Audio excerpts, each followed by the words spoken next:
Go to the tab where it says General. Next to it, there is a plus sign. Click on it. This will create a new workspace.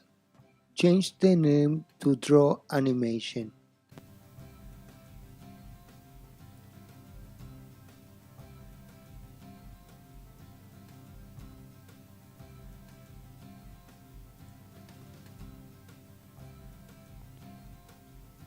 Then go to the left corner, and another plus sign will appear.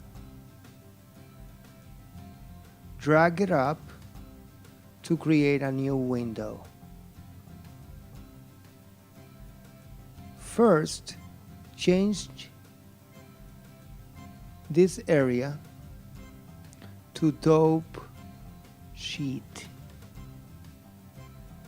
Then change it to grease pencil.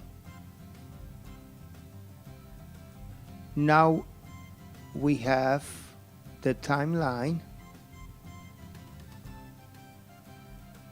the 3D view,